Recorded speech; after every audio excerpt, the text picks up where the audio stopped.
स्थळ उत्तर प्रदेशमधील गहमार गाव, गाझीपूर डिस्ट्रिक्टमधील. 25 नोव्हेंबर 2025चा तो दिवस. साधारणतः रात्रीचे 8 वाजलेले होते. 8 वाजता 4 गुंड टाईप लोक त्याचा शेट त्यांना फोटो दाखवत होती. मोबाईलमध्ये 16 वर्षाची एक मुलगी इंस्टाग्रामवरती पोस्ट केलेली होती.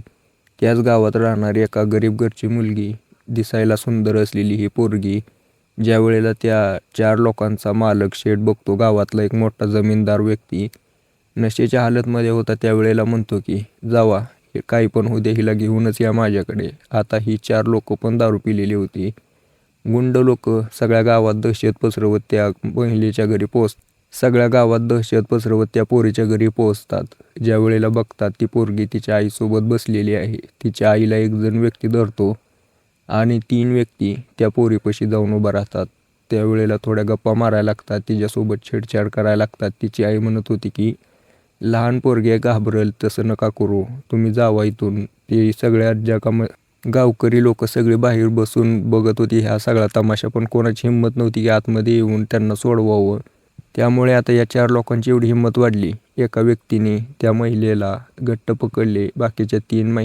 बाकीच्या 3 नराधमांनी त्या पोरीसोबत दुष्कर्म करायला चालू केले. त्या पोरीची आई म्हणत होती की नका करू, तिला पिरियड्स आलेले, तिला त्रास होईल, नका करू, सोडा, देवाच्या नावाने तर सोडा, पाया पडते. पण कोणी तिचं ऐकायलाच तयार नव्हतं.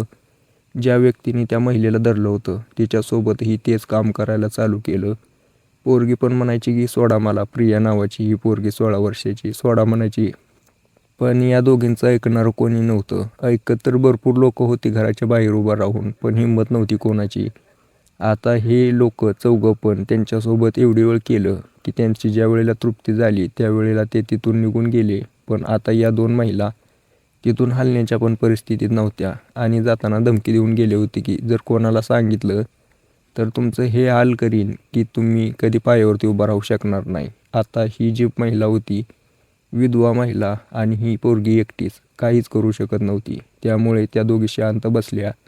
दुसऱ्या दिवशी पण तसंच केलं त्या लोकांनी. आता तर त्या शेटला पण घेऊन आले होते ही 4 लोक.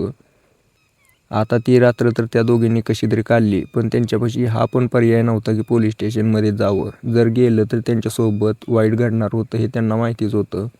त्यामुळे या दोघींनी पुढे चालून असं काही केलं, त्याच्यामुळे आज त्या दोघींची चर्चा सोशल मीडियावरती झालेली आहे पूर्णपणे. तर काय आहे पूर्ण विषय जाणून घ्यायचा असेल तर व्हिडिओला शेवटपर्यंत बघा बस. तर मित्रांनो, व्हिडिओला सुरुवात करू. नमस्कार मित्रांनो, या घटनेची सुरुवात 2018 पासून होते. 2018मध्ये 11-12 वर्षाची असलेली ही प्रिया तिच्या वडिलांसोबत रानात चाललेली होती. त्यावेळेला तिचे वडील म्हणतात की आपलं खूप गरीब परिस्थिती आहे. रानामध्ये गेले, रानात बघितलं काहीच उत्पन्न नव्हतं, घरात खायपुरतं सुद्धा दाणं होणार नव्हतं, एवढं गरीब परिस्थिती. घरी आल्यानंतर तिच्या पत्नीला म्हणतात की काहीतरी पर्याय करावं लागेल याच्यावरती, नाहीतर आपलं जगणं सोपं नाही. पुढे चालून ही पोरगी मोठी होईल, लग्नाला येईल, कसं करायचं. आता हा विचार चालूच होता. त्यावेळेला प्रियाची आई त्याच्या पतीला म्हणते की तुम्ही एक काम करा ना, तुम्ही बाहेर राज्यात जाऊन पैसे कमवा, तोपर्यंत आम्ही इथे राहून इथली शेती वगैरे बघतो. ज्या वेळेला पैसा येईल त्यावेळेला आपण आपलं घर जे आहे पडीक पडलेलं ते पण दुरुस्त करू, आपली थोडी परिस्थिती बदलेल. त्यावेळेला त्या प्रियाच्या बापाला हा विचार पडतो आणि तो दुसऱ्या राज्यात कामाला जायला निघतो. जाताना सांगतो की तुम्ही काळजी घ्या, तुमची जमाना वाईट आहे, आपली पोरगी आता मोठी व्हायला लागली, तिची पण काळजी घे, असं सांगून तो तिथून निघून गेला. आता घरी राहिली होती ती प्रिया आणि प्रियाची आई पिंकी, दोघीच घरी. आता दोघी शेत बघायच्या, प्रिया शाळेला जायची, ही महिला दिवसभर रानातली घरची कामं करून तिचा दिवस निघून जायचा. दिवसामागे दिवस जात होते. थोडाफार पैसा यायला लागला होता. त्यावेळेलाच प्रियाच्या वडिलांना काहीतरी दुखापत झाली, हातपाय वगैरे काहीतरी मोडलं होतं. त्यामुळे ते कामावरून घरी आले. आता घरीच बसल्यामुळं जेवढे काय पैसे येणार होते ते सगळं बंद झालं. करायचं काय. त्यावेळेला या दोघींनी ठरवलं, प्रिया आता मोठी झालेली होती, 15 वर्षाची, तिने आणि तिच्या आईने ठरवलं की आपण दोघ्यात अधूनमधून कामाला जाऊ, जेणेकरून आपल्या घरामध्ये पैसा येईल, परिस्थिती थोडी कंट्रोलमध्ये राहील. असा विचार करून बाप घरी बघायचा. या दोघी कामाला जायच्या. गावामध्ये एक मोठा सावकार रामपाल नावाचा, या सावकारच्या घरी रानात काम करणे आणि रात्री घरी येणे हे या दोघींची दिनचर्या. आता ही जी प्रियंका होती हळूहळू आता शहाणी व्हायला लागली होती, मोठी दिसत होती. वय तर तिचं 15 वर्ष होतं, पण दिसायला 18-19 वर्षाच्या पोरीसारखी दिसत होती. दडदाकट शरीर होतं, त्यामुळे आता गावातली पोरं तिच्याकडे बघायला लागली, तिच्या शरीराकडे बघायची, तिच्या मागं फिरायची. पण तिची आई या सगळ्यांपासून वाचवून तिला घरी आणायची. आता हे रोजच झालं होतं. दुसरीकडे त्या प्रियाचा बाप पण हळूहळू नीट व्हायला लागला होता. त्यामुळे तो म्हणला की मी आता जातो, तुम्ही आता आपलं आपलं घर बघा, कामं वगैरे बंद करा, मी जातो कामावरती, काम वगैरे करतो. ज्या वेळेला प्रियाची आई असं ऐकते त्यावेळेला तिच्या काळजात, ज्या वेळेला प्रियाची आई अशी गोष्ट ऐकते की तिचा पती आता कामावरती चालला आहे, त्यावेळेला तिला बरं वाटतं. तिला वाटतं की आता पोरीला आपल्या बाहेर कामाला नेणं आपल्याला परवडणार नव्हतं, बरं झालं पती चालला असं म्हणून तो जातो. काही दिवसानंतर त्या ठिकाणी ॲक्सिडेंट झाला, त्या ठिकाणी त्याचा मृत्यू झाला कामावरती. आता त्यातून काय थोडेफार पैसे मिळाले होते, पण किती मिळणार, 1000, 5000, 10,000 अशा प्रकारात काहीतरी मिळले होते. तेवढ्यावरती थोडे दिवस चाललं, पण पुन्हा तीच परिस्थिती. आता प्रियाची आई प्रियाला घरी एकटी ठेवून कामाला जात होती. पण जो सावकारचा पोरगा होता एक दिवशी त्यांच्या घरी आला आणि म्हटला की तुम्ही तुमच्या पोरीला कामाला का घेऊन येत नाहीत. ती म्हटली की काय करणार आहे की आता ही पोरगी मोठी झाली, आता कामाला आणून अवघं गावातनं नाचवत आणायची काय गरज आहे का. तो म्हणला काही होत नाही या घेऊन, पण ती नाही घेऊन जात नव्हती कामाला. पण जो तो सावकारचा पोरगा होता ना, तिच्यावरती त्याची नजर होती, त्यामुळे तो असं म्हणत होता. प्रियाची आई काय तिला कामाला नेत नव्हती, त्यामुळे आता हा सगळा त्याचा प्लॅन होता की तिच्यासोबत काहीतरी करायचं, ते फिसकटताना दिसत होता. तो एक दिवशी असाच दारू पीत बसलेला, त्यावेळेला त्याच्या बापाला म्हणतो की हे असं असं आहे.